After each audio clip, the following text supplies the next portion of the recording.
조선 내 잠입해 들어온 모방 신부, 앵베르 주교 이런 사람들이 우리들은 여기에서 한계가 있으니 조선인들을 빨리 사제 양성을 해야 되겠다라는 필요성을 느끼고 조선인 천주교 신자들 중에서 뽑아가지고 보내는 일을 하게 되는 거죠. 사제 후보자들을 선별해서 보내는 건 1836년이에요. 마카오까지 걸어가요. 김대건이 나이가 15살이에요. 정말 충격적이에요. 왜냐면 1836년 12월 초에 출발을 해가지고 얘네들이 마카오에 셋이 도착하는 시점이 1837년 6월 7일이에요. 서울에서 압록강으로 가서 북경까지 가서 북경에서 남쪽으로 내려가는 거야. 마카오는 저기 홍콩 옆에 있는 데죠. 마카오 신학교에서 이 애들이 처음 도착했을 때 거지들이 온 줄 알았다고. 이 3명 중에서 제일 똑똑한 애가 최방제였대요. 최방제는 마카오에 가서 공부하다가 열병에 걸려 죽습니다. 37년에 들어가는 학교 이름이 조선신학교거든요.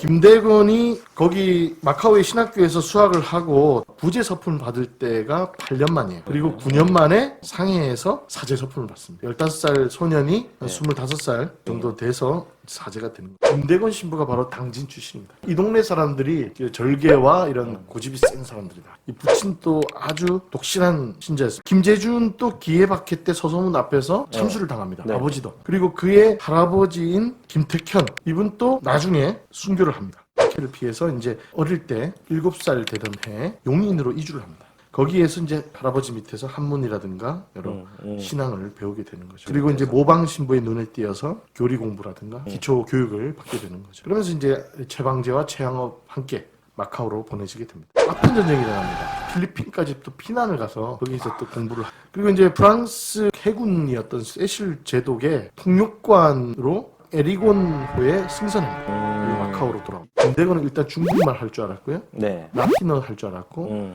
프랑스어 할 줄 알았고 사제 서품을 받기 전에 첫 번째 조선 입국을 시도를 합니다. 그게 1842년입니다. 이때 이제 들어와서 의주 쪽으로 넘어와서 서울로 가던 중에 외국 생활을 오래 했잖아요. 행동이 부자연스럽고 언어가 좀 어눌하고 안녕하세요.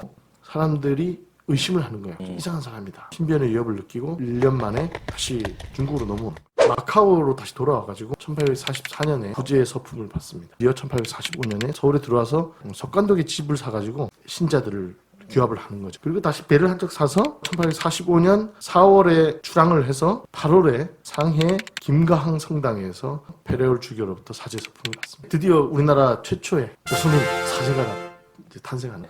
사제 서품을 받자마자 한국에 이후에 들어올 사제들의 항로를 개척하기 위해서 출항을 합니다. 여러 우여곡절 죽음의 고비를 넘기고 충청도 강경의 나바이에 도착합니다. 1845년 10월. 지금도 나바이 가면은 나바이 성당이라고 한국인 첫 사제가 처음으로 상륙을 해서 첫 발을 디딘 땅. 원래 처음에 한옥으로 지어졌는데 나중에 앞부분에다가 고딕 양식의 첨탑을 세웁니다. 동서양의 건축 양식이 결합이 돼요. 독특한 건축 양식이 바로 나바이 성당입니다. 충청도로 상륙을 성공하고 용인의 골베마실에 어머니를 찾아가는 거죠. 10년 만에 어머니랑 재회를 합니다. 이후에 사목 활동을 열심히 합니다. 주로 서울하고 용인을 다녀요. 1846년 5월 14일 최양업하고 메스트로 신부가 지금 당시 마카오에 있었는데 입국로를 개척하라 라는 주교의 명을 듣고 서울 마포에서 임성룡의 배를 타고 황해도로 출발합니다. 그리고 백령도에 도착해서 조업 중인 중국인 어선과 접촉해서 페레올 주교의 편지와 자신의 편지를 교환하고 조선 지도 등을 전달합니다. 근데 이게 발각이 돼요.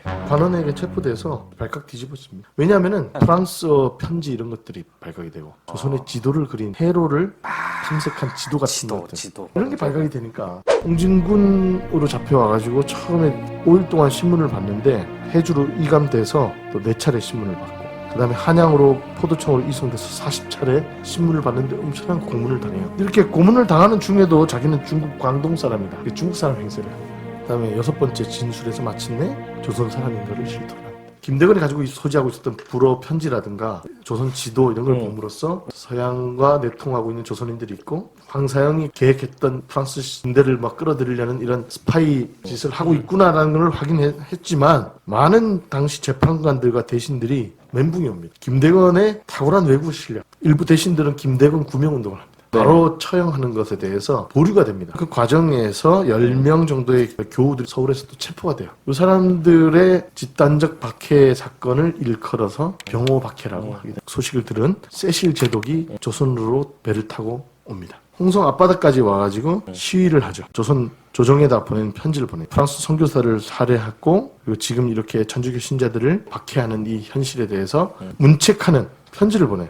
조선 조정은 굉장히 당황을 합니다. 김대건을 죽이는 문제에 대해서 토론을 하는데 갑론을박이 있는 중에 이렇게 얘기를 합니다. 동정을 살피고 법을 시행해도 늦지 않다. 그래서 조정에서는 김대건을 배교를 시킨 다음에 왕의 전권 대사로 임명을 해서 세실과의 회담장에 나갈 수 있도록 만들려고 애를 썼던 것 같아요. 세실은 회담을 성사시키지 않고 시위만 하다가 조선을 떠나버립니다. 세실이 그냥 돌아가니까 조정은 또 발칵 뒤집힙니다. 공락당했다 그렇게 느꼈던 것 같아요. 우의정 박희수는 이렇게 얘기합니다.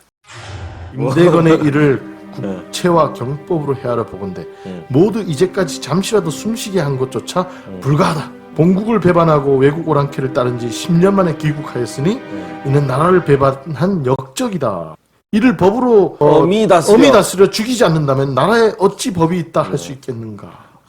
뭐 드라마에서 맨날 결코 등장하던 한 시각이라도 용서치 못할 것이다. 이렇게 얘기합니다. 그래서 이제 김대건을 이 조선 사회를 어지럽힌 사문 난적으로 이단 괴수로 규정하고 샤스당 앵베르 모방 주문모 신부가 목이 잘려 죽은 서울 용산의 한강변에 있는 새남터에서 군문 효수형으로 죽음을 맞습니다.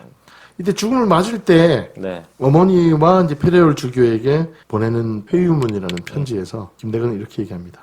나는 이제 마지막 시간을 맞이했으니 여러분 내 말을 똑똑히 들으십시오. 내가 외국인들과 교섭한 것은 나의 하느님과 종교를 위해서였습니다. 나는 천주를 위하여 죽으며 이제 내게는 영원한 생명이 시작되려고 합니다. 여러분이 죽은 후에 행복하길 원한다면 천주교를 믿으십시오. 장난이들이 한 여러 명이 칼을 들고 그 주변을 춤을 췄어요. 12명. 근데 그 주변을 춤을 추고 돌다가 김대건이 의연하고 태연한 표정으로 어떤 모양으로 내가 자세를 취하면 너희들이 칼로 치기 쉬운가. 그래서 그들이 얘기한 대로 자세를 취해줬대요. 자, 이제 준비가 되었으니 쳐라. 그러니까 그들이 그 주변을 에워싸고 휘휘 돌고 춤을 추다가 돌면서 한 명씩 내리치니 8번째 칼에 머리가 떨어졌대요. 그래서 우리나라 최초의 한국인 신부는 조선에서의 사목활동 6개월 만에 순교의 피를 뿌리고 쓰러져가 수술을 한 다음에 김대건은 장례도 못 치르게 참수 자리에다 묻어놓고 파수병을 지키게 돼요. 군문 휴수 당한 지 40일 동안 지켰는데 몰래 그 파수병의 감시를 피해서 시신을 파오는 데 성공을 합니다. 이민식이라는 사람이 이거를 성공을 하는데 아리마드 요셉 같은 사람이 병호박해는 다른 박해들에 비해서 비교적 짧은 기간 순교자 수도 적습니다. 10여 명 되고 4개월간 진행됐고요. 근데 교회사의 아이러니인데 누군가를 죽이면 겁먹고 다 사그라들고 멸절되거나 흩어질 거라고 권세자들은 생각하잖아요. 교회는 순교자의 피로 세워진다라는 그 말처럼 김대건의 순교로 인해서 천주교는 더 확산이 돼요. 더 가슴이 뜨거워지는 거죠. 신자들은. 그리고 자기들이 가지고 있는 신앙에 대해서 더 확고해지고 그 당시 교통도 안 좋고 통신도 어려울 시절에 25살 나이가 되도록 저 마카오에서부터 상해, 북경, 길림성, 한반도를 다 자신의 그 무대로 삼았잖아요. 대단한 것 같아요. 한국 종교사에서 아주 기념비적인 인물입니다.